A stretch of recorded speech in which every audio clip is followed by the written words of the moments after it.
If you've ever wondered how to make your own steakhouse dinner at home, this video is for you. We're gonna go to the grocery store in a second. I'm gonna lay out the menu for you, and then we're going to actually go to TJ Maxx to see what kind of serveware they have. I'm really hoping they have like those little oval all-clad dishes, and I'm gonna show you how we're gonna plate everything up. I'm doing this in celebration of my birthday. I really just wanted something really low-key this year, really solo dolo. I feel like I'm always out and about, always doing things, so I just kind of wanted to sit at home and eat a really nice meal and watch a show, you know? So ignore the mess in the back. We're gonna clean that up before we start cooking. But I hope you are really excited. I am really excited for this menu. I think you're going to love it.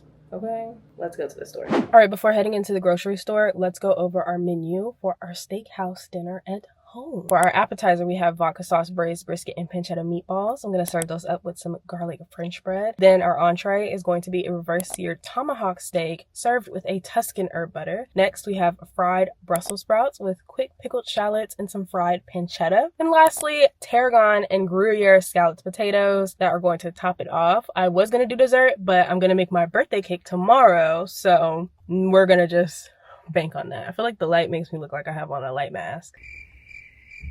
Okay, anyways, let's go into the store. HEB time. So I had to come to the Frisco location because the Plano location is completely out of tomahawk steaks. The things we do for a great meal.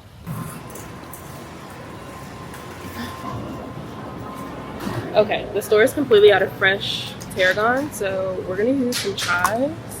And then all the basil's bruised, so I just chose what I could find. I get a lot of questions about my brisket and pancetta meatballs. So I get my pancetta from the deli section in HEB. I go up to them. I'll usually ask them for a weight amount. I'll usually get like 1/4 of a pound or 1/3 of a pound, but I'm gonna get 1/2 pound because I'm also putting it in the Brussels sprouts today. And I'll usually ask for it to be like a slice to a 5 or 6, so it's nice and thick. It's quite a bit of a line today though. Good, how are you? Could I go ahead and get one tomahawk, please? I'll take that one that's like right in the middle. Yeah. Thank you. Have a great day. Yeah. They found me some brisket. It's just so beautiful how the world is, because there was a language discrepancy and I was having a hard time communicating with her and she was having a hard time communicating with me. But it was really nice and she was so sweet. And she found a brisket for me.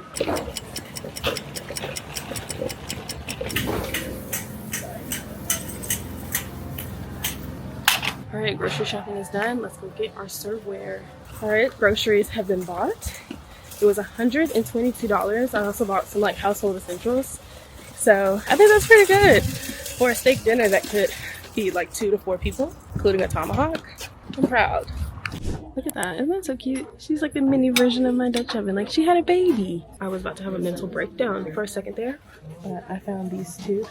They are $8 for 2, and then I'm gonna get the little baby all clad. So we're gonna do the meatballs in the big one, scalloped potatoes in the little one, and use the rest of the plateware that I have at the house because I don't actually even know where I'm going to store all this stuff, but it doesn't really matter when you're happy, right?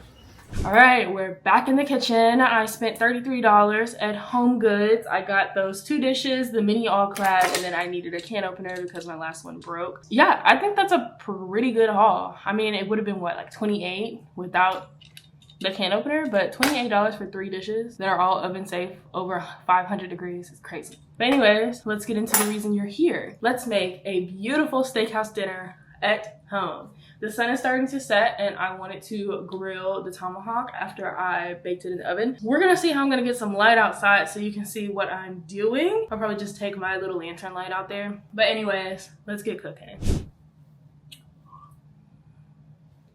Starting with the steak, you want to generously season both sides with salt and pepper. Make sure you really get those sides. Then after you've seasoned it, pop it in the oven that's been preheated to 225 until the internal temp of this reaches about 115.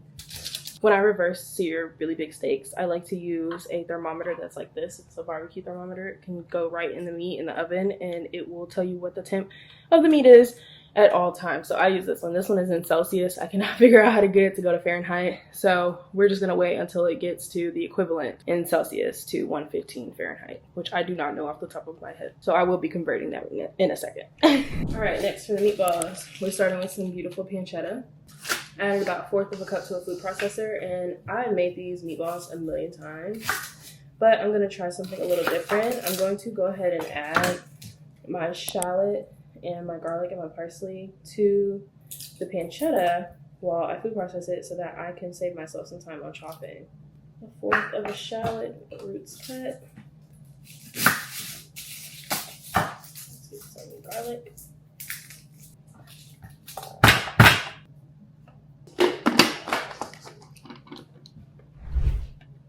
All done. I think that came out way better than I could have expected it to. I think this is going to be the way that I do this from now on because it broke everything up so great and I did not have to do any chopping. Mixture goes in the bowl. It smells absolutely delightful. Next, we're gonna add in some lemon zest. This is gonna make it super fresh and bright. I also love doing this recipe with tuna. And you wanna use the zest instead of the juice. I mean, you could use the juice as well, but I prefer the zest over the juice because the zest has oils in it that's gonna give you more lemon flavor. Next, we're gonna add in 1/4 of a cup of mayo, which is roughly 4 tablespoons.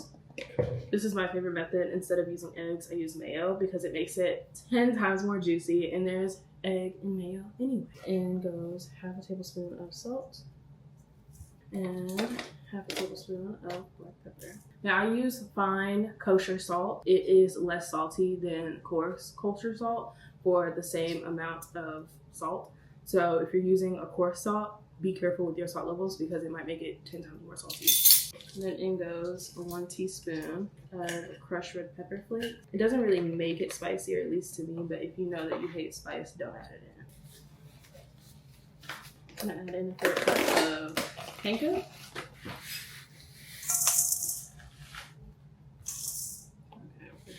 But I just know that it's a little more than 4. Then lastly, I love to use brisket patties. This is what, when I was in the grocery store, they were completely out of, but the nice lady went and got me some. So excited. I like to add in 1 patty. Sometimes I'll mix it and I'll be like, ooh, I could use another patty. So we'll see. I think I could use another patty. Heck yeah. Alright, you want it to be able to stick to itself. Once it makes like a giant meatball, now you're good to go. We're gonna let that marinate. Let those breadcrumbs soak up all the juices. That's actually why you add breadcrumbs to meatballs, is because when you add it, they're nice and crispy and they soak up the moisture of the meat so that it doesn't escape the meat. So would you rather want the moisture falling out onto your tray or in your pan, or would you want it inside the meatball? You want it inside the meatball. And that's what panko does. It sucks it up so they can't escape. Sounds a little dark, doesn't it? Next, let's get our shallots pickling. Since they didn't have any fresh tarragon, I'm just gonna use some dry tarragon in my pickle solution because I really wanted some tarragon tonight. I really did, but it's fine. It's fine. Let me grab the rest of the ingredients. All right, for our pickle solution, we're gonna do 1/2 cup of apple cider vinegar and then 1/2 cup of water. All right, into the deli cup it goes. Then I'm gonna add in about a teaspoon of agave, teaspoon of tarragon, maybe like 1 to 2 teaspoons of some black peppercorns. I want it to have a bite. We're gonna cut up the other half of this shallot. I'm just gonna slice it. Beautiful. All right, let's start on our Brussels. I have Brussels and 4 garlic cloves. Oh. And I know this feels like a lot, but it really isn't. Like, the steak is still at 23 degrees Celsius and we need it to go up to like 43 degrees Celsius. So by the time the steak is ready to go on the grill, everything is going to be prepped and it's only been like 15 minutes. You got this. And when you cut Brussels, you see that? You're cutting right there, like right through that root, right through the middle.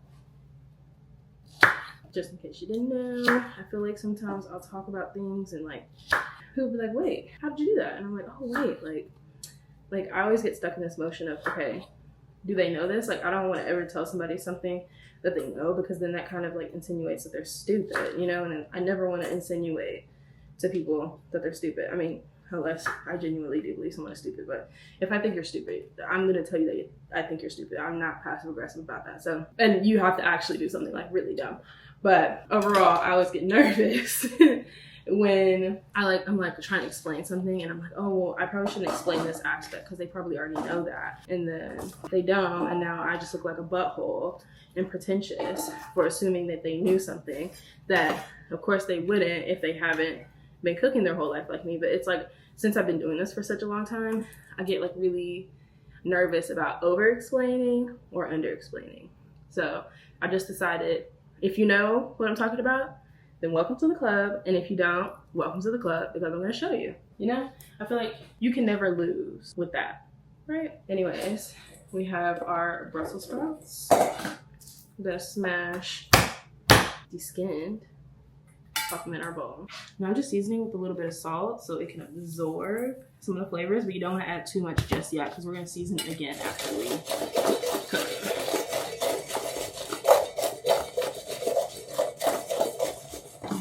Your Brussels are prepped, set them to the side. Next item to prep is our potatoes. Start out with some peeled potatoes and a mandolin. Be careful if you're using a mandolin because it will hurt you. You want them to be about yay thick, potato chip thick. If it starts to get stuck, like you just saw happen, it means that it's just too full underneath, so empty it out. Now the potatoes, this potato came out perfect. This one did not. That's okay though. It's still gonna get eaten. All right, and I like to start putting mine in like this, like put them kind of like in size order, if that makes sense, like to where it doesn't look like so how I need to do mine to stack them up.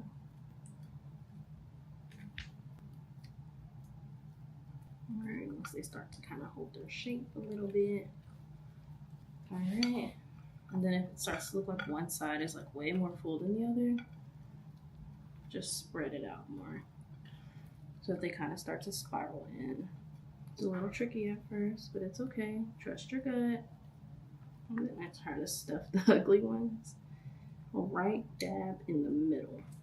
The cheese is gonna cover it up anyway. Isn't that so pretty?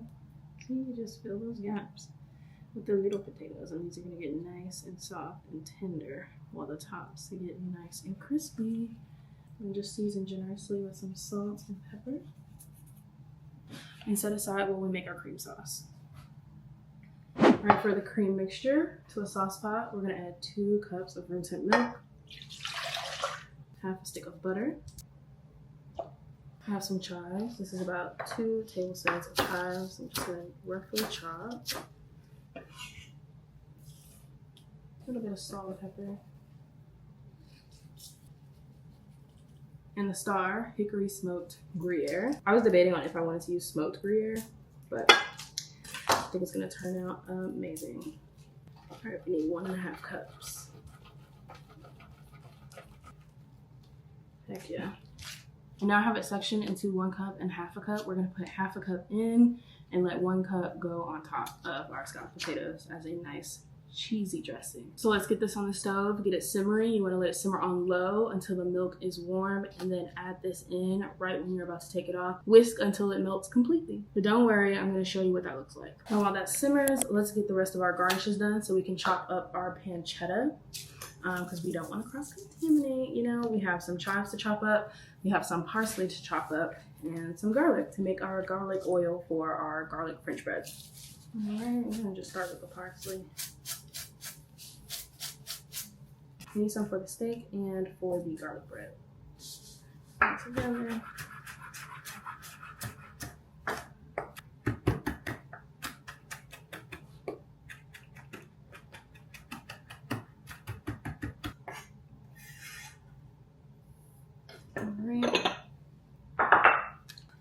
Alright, let's split that in half. Half going to our garlic oil, and then half going to our steak garnish. Next, the chives, keeping it green. Just want them thinly sliced.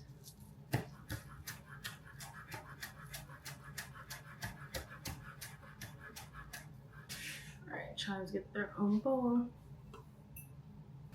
Last but not least, the garlic. I'm gonna do 2. And then just mince it up. Just chop it as finely as you can. The smaller you get your garlic, the more garlicky your garlic oil will taste. And that's because when you crush the cell wall of garlic, it makes it more pungent. So the more you crush the cell wall, the more pungent it's going to be. We're working with into the half with the parsley for the oil. All right, let me wash my hands and clean off the board before moving to the next step. Well, I am feeling so much better now that my space is a little more clean. I'm gonna go ahead and add some extra virgin olive oil to our garlic oil to make our garlic oil. A little pinch of salt. You see that? All right, garnishes are done. Move those to the side. Let's chop our pancetta. This is going to be fried with our Brussels.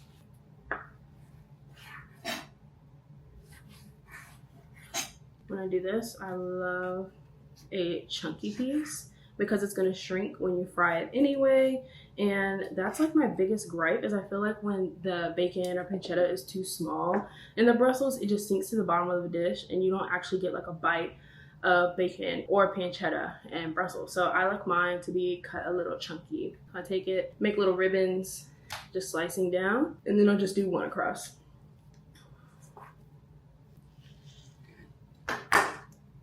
Perfect. Let's get this in our Brussels.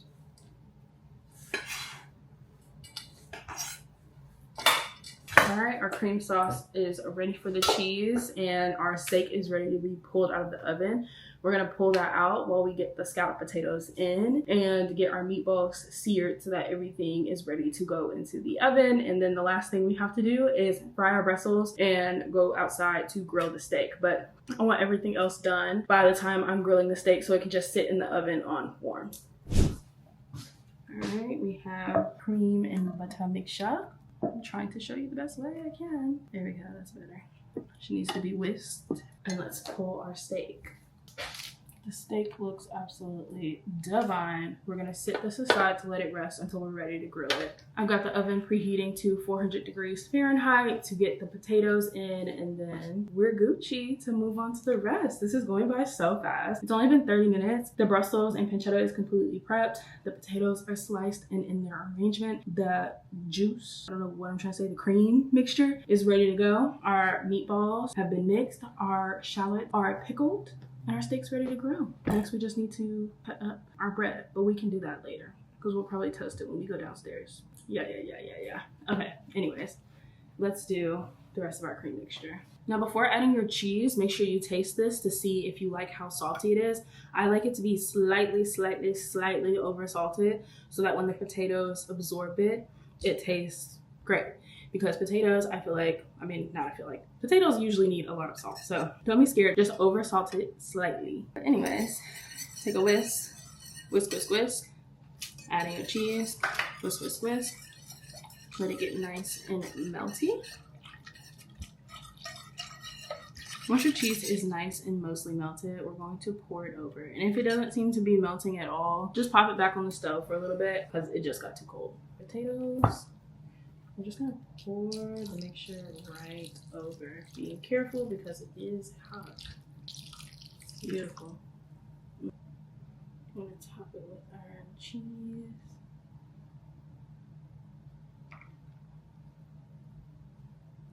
All right, she is ready to go into our oven that is preheated to 425 degrees.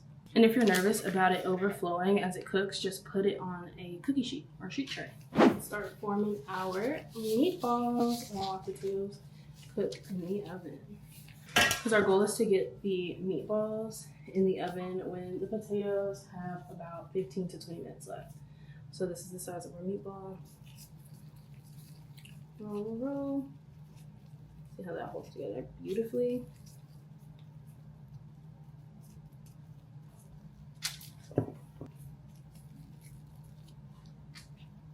Here are our meatballs. Let's get these seared so we can get them in the oven. Fry them up.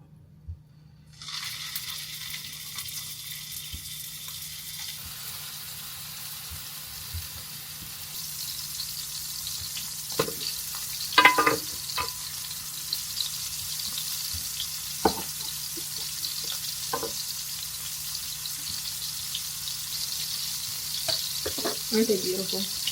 Let's choose the sauce that we're gonna use. I'm thinking a spicy vodka, but we'll see.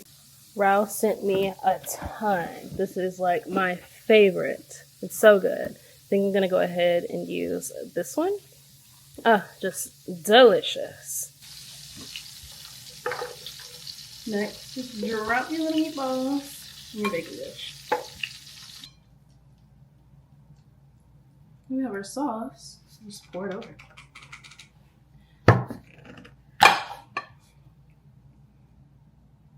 Over each one. I'm gonna let this braise in the oven for about 15 minutes. Our Brussels are ready to fry, meatballs are in the oven, and scalloped potatoes are almost done. I also have my French bread slices. We're just gonna go with 5 because odd numbers look prettier with food. Let's get these fried up. I'm gonna also fry them with the pickled shallots. So let's fish these out.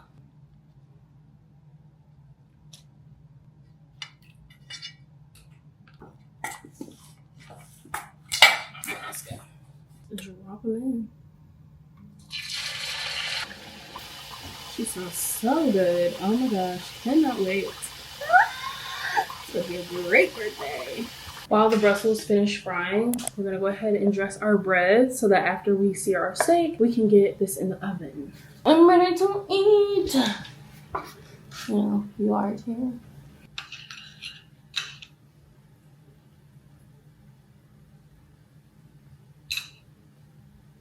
Ooh, smells so good. Just want to add a generous amount of oil in each one. Alright, our Brussels are almost done. Now, I don't know how you like your Brussels, but I like mine extra crispy. Ooh, they're gonna start exploding on me. Yeah, let's get these out. Turn off this heat. Aren't those gorgeous? I like mine extra crispy because they're gonna be super tender on the inside. Ooh, got hot oil on me. I'm gonna add a bit of salt and toss them around. That means I get to taste test it. Oh, it's hot. That's so good. I'm gonna drizzle with a touch of honey and a pinch more of salt. Oh, beautiful. Meatballs and scalloped potatoes are also done, so now it's time to go sear our steak outside. It is dark, so I'm gonna do my best to light it for you. But these Brussels, bomb. Wow. I'm gonna leave this in the microwave so I can stay warm, and I'm leaving the scalloped potatoes and the meatballs in the oven while it's off so I can stay warm as well. I'm so ready for this. Let's see it. Alright, let's flip it. Ooh. Wow. It's a beautiful steak. How gorgeous that sear is.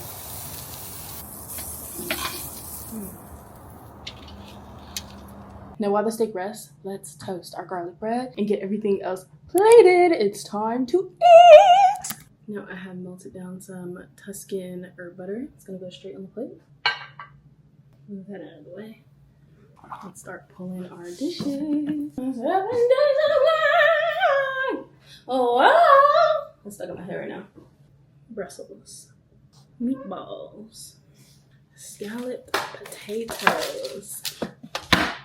This is gorgeous. All right, let's get to garnishing. Cheese. Say when. 12 seconds later. When. I have some basil chiffonade. And some more lemon zest. Then some more lemon zest. Potatoes get some chives. Let's move these out of the way for now. Now it's time to cut our steak. Take a sharp knife. Cut along the bone.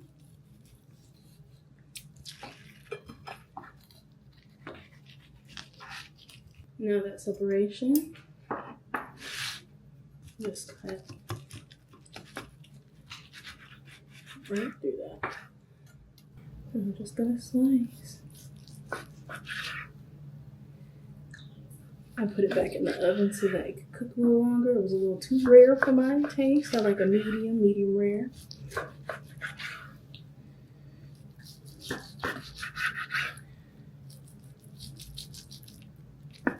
Oh, it's so tender, it's trying to fall apart.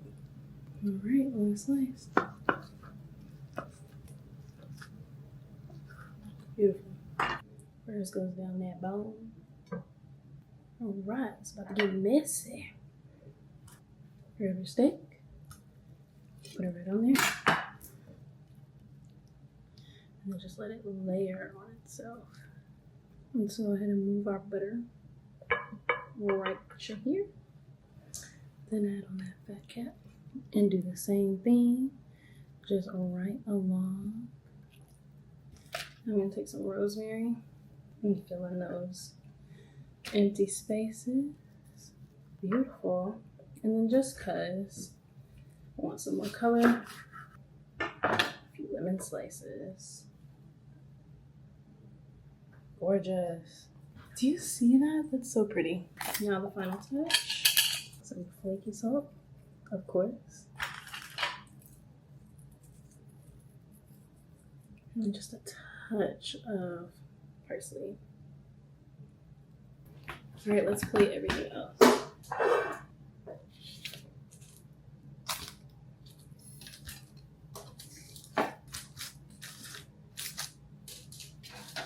Next, the Brussels.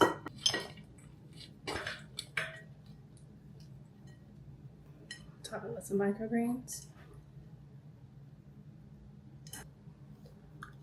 Gorgeous. Now we're ready to create the buffet.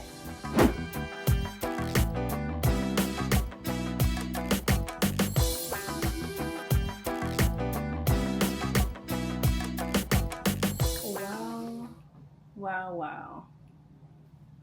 I'm so excited.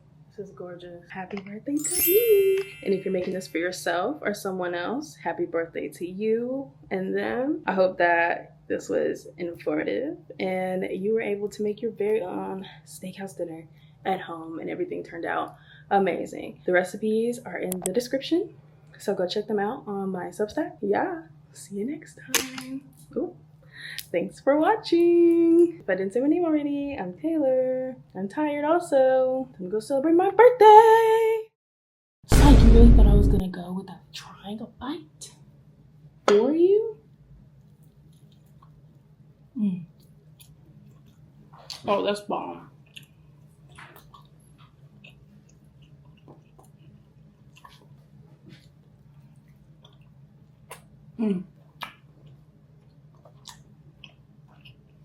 I've already been snacking on the Brussels.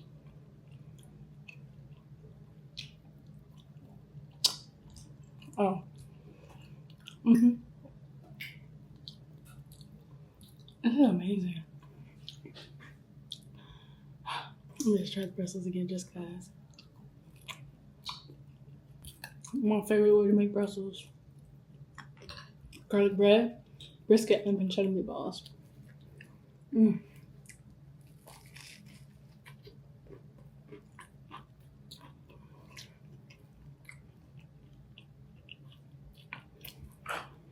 Good Lord Almighty.